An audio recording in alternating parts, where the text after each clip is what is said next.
And what's up, everybody? I'm back with another video game review. Today, I'm reviewing Donkey Kong Bonanza, the new 2025 game on the Switch 2. My first ever Switch 2 game review. I guess if you don't include Mario Kart, which I did a gaming video for. And yeah, at the time of recording this video, these are the only two games that I have for the system currently. Thank you, Nintendo, for making all of your games otherwise ports or games you can get on other systems. Just gotta love that, don't ya? Um, but Donkey Kong Bonanza. When I saw that this game was coming out, I was very excited. We've not had a new Donkey Kong game for quite a long time, and I think a lot of people were pleasantly caught off guard with this one. I think when they announced this game in the direct, that first looked like it was going to be another, like a sequel to Mario Odyssey, another 3D Mario game, which I would have been really excited for, and I still think we're going to get that. But a Donkey Kong game in the style of Mario Odyssey, I do want to set that up as a pretense. It is in very much a Mario Odyssey type style here. So if you like Mario Odyssey, you're probably going to like this game. And it's been a while since I played Mario Odyssey, so I was very excited to see how I thought it would compare. But also, I was just really excited to play more Donkey Kong, because I like Donkey Kong games, they're fun. I got a lot of thoughts in this game, so let's just jump right into it, shall we?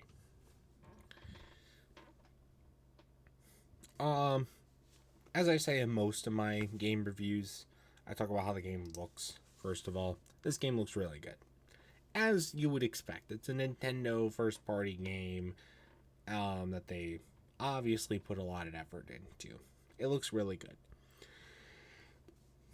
I do want to comment on the new Donkey Kong design here, because that was another thing that a lot of people noticed during the direct. I, at the time, wasn't a big fan of it. They were going more towards they're going more towards how he looks in the Mario movie instead of how he looked before that. I didn't think there was anything wrong with the design. I still do prefer that previous design when he was on the Wii and whatnot. But I've grown to like this version of DK. I wasn't a big fan of it at all. I thought it was fine in the movie because all the designs were going to be different in the movie, obviously, because they needed different angles and motions and purposes for them. But translated it over to the game, I still don't think it was like a very necessary move. I do understand it though, and I think it's fine. And then we got Pauline. And this is where I found out that this was a prequel to Mario Odyssey instead of a sequel. Was with the Pauline. I don't know how I feel about this version of Pauline. I think she's fine. She's a fine character for like story establishment or whatnot, I guess. And they incorporated her well into the game. It was cool how like they really were like pretending that this is a what's the word? Prequel. That was a prequel to Mario Odyssey. I did really like that. And also like, the worlds are pretty fun to explore, and I guess the levels are kind of fun. I don't know. It they're fun at first. Let me say that.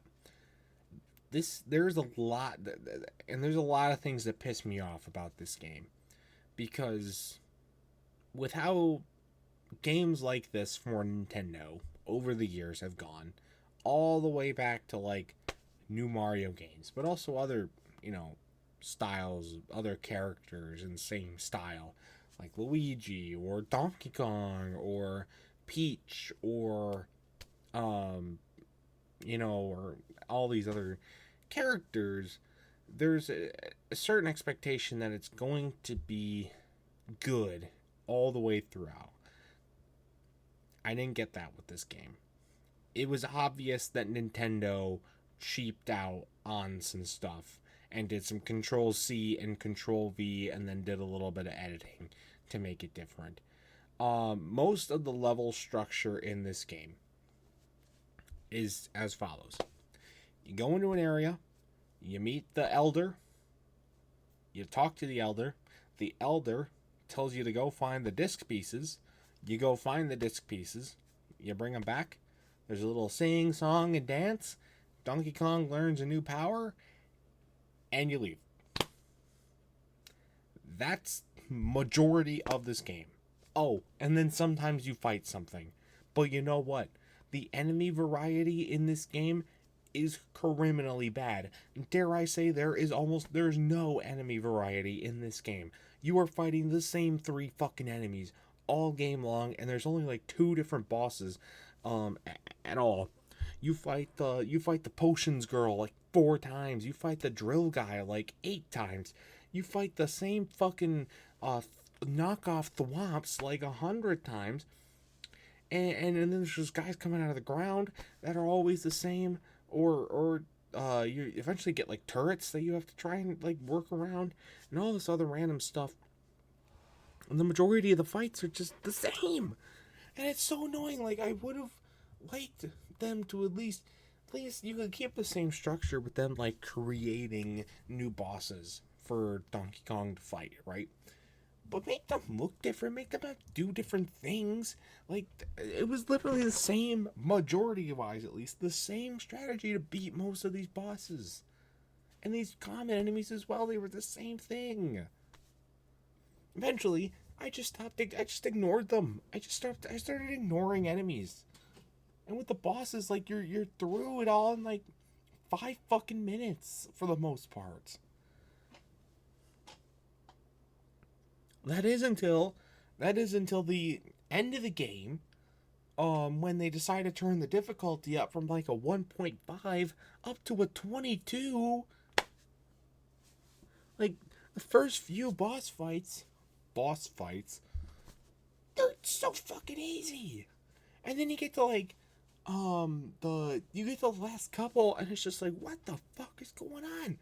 First off, the Void boss fight, supposedly the final boss of the game. What the fuck is up with this guy? Like, you fight him early in the game, and it's not like a fight you're supposed to win. You just get, like, wear his health down, and then he escapes, right? It's that kind of thing. I thought that one was fine. This one, completely different. And this is where I want to get into kind of some of the mechanics about the game, because the combat mechanics in this game, and some other mechanic stuff, aren't awful. The combat is terrible. This game is very focused on like momentum stuff, right, and gravity and all that sort of stuff, but having like a very immersive 3D landscape to work with, and all those things meshing together, they just don't mesh together at all. It's like when you mix oil and water, right? And then you let it sit for a while. Like, they're trying to mesh things together, and you kind of let it sit for a while, and then it comes to be like, oh, these guys don't work at all. They don't work together at all, kind of thing. There's so many times, and this is mostly true on levels where like there's areas that are more suspended in the air, or on like above platforms and whatnot, where like the camera angle is such where you can't see anything, or like you're fighting something and Donkey Kong will just like throw himself off the edge of a platform, because when you press like the button twice, that sets DK off and he starts going on a like that.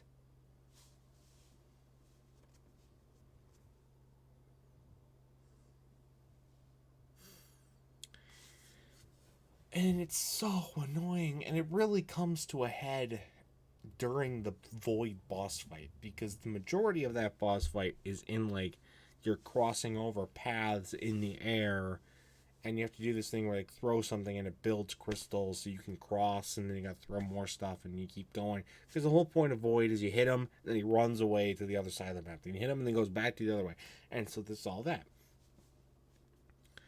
And if you don't get it the first time, which, credit to you if you get this fight the first time on your first go around with this game, you either inputting cheat codes or you are just a legend. Because my god. And like Donkey Kong, like he'll slide off the edge or something will break or something, and then all of you got Void throwing a million fucking missiles that literally span the entirety of the map, and you somehow have to jump over them at the split fraction of a second.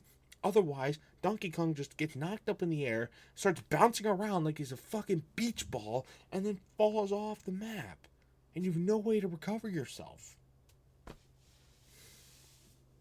I mean, that's not fun. Not fun at all. That's me. What about like a little kid who wants to play this game? He just fucking throws a switch across the room. And I almost fucking did. I'm not a kid. I almost fucking did that.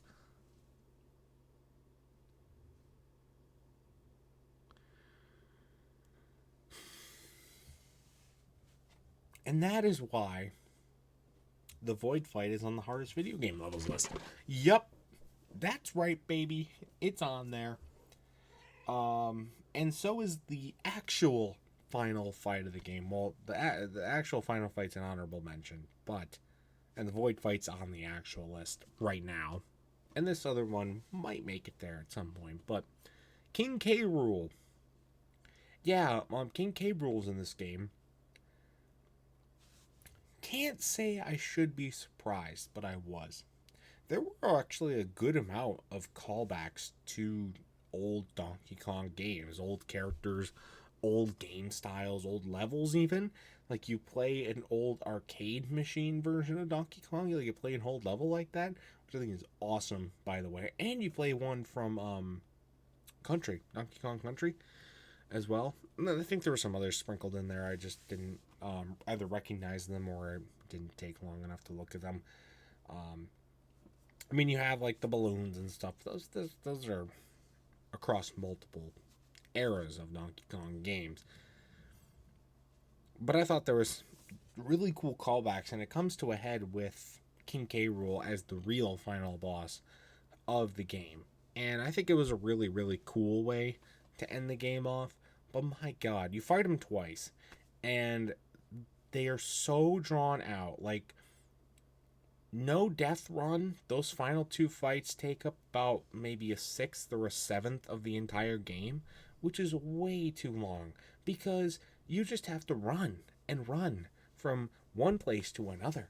And yeah, you can do a little tumbleweed roll, but again, Donkey Kong just fucking throw himself off the edge and needs to start over again. And the game's checkpoints placements, even if you look at him, you had a manual save option, but they still would throw you back like 2 hours earlier than where you were at, even if you manually saved before you died. It doesn't make any sense. And so, you got King K. Rool doing all these fucking fights. I mean, and it wasn't as hard as the Void Fight because it was on solid ground the whole time, but there's so many, and this is where it comes in with all the different transformations and different abilities that Donkey Kong has. You got like the elephant one, and you got like the snake one, and the zebra, and all these other ones, and they're fine. I think a lot of the abilities are pretty basic, but I think they're, fine, all things considered. What I would really have, and for the most part, they're executed pretty well in the game. Well, some of them are more useful than others, like the bird one was definitely, I think, the most useful because it allowed you to just skip whole puzzle segments that were apparently not very well thought out or just incomplete entirely. But then you get to like the end of the game where you have to very quickly switch between different Bananza like stuff, which you never have to do at any point during the main game, like during the first part of the game. So why now? It doesn't make any sense. Why now?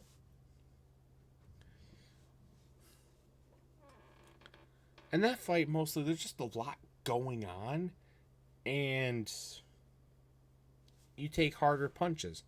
And, Donkey Kong, when he's doing his little crash out, bouncing around on a ball, and then he just sits there and takes a nap for 20 minutes, just sitting in lava, dying, that's fun too.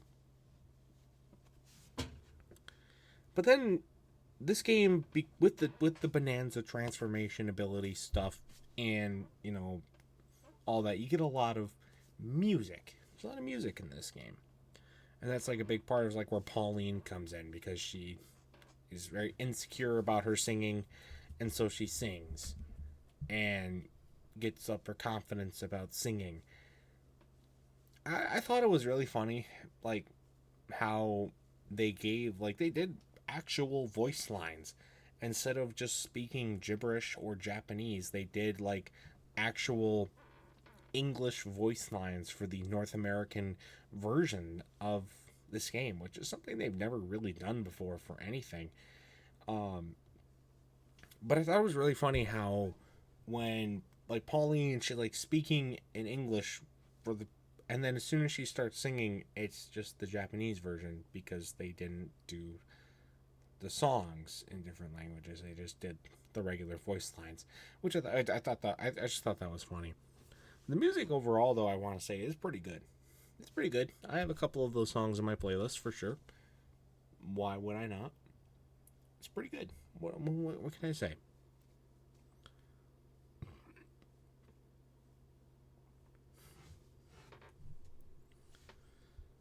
And that's really all I gotta say about this game. It's not as good as I was hoping it would be. It's still a good game. Like, I still think it's a solid game, good Donkey Kong game. Like, I like the callbacks. I like the hint at it being a prequel. I liked the music, and I did like some of the explorations. It's fun at first, but as far as and then banana, that was pretty funny. I like that part too, going around just collecting bananas and shit. But it does get repetitive after a while. Like, I thought, no, maybe I'll go in and try and collect some more bananas, but just I hadn't. After like a half hour, I just like had no desire to do that again, which kind of sucks, because the game is a lot shorter than I thought it was going to be too. I think I beat it in like 6 hours or something, which I know for a fact is shorter than Mario Odyssey. Which I guess just shows it's not Mario, so who gives a fuck? Um, yeah. So, I don't know. I was expecting it to at least be a 10, 15 hour game, not a 6, 7 hour game.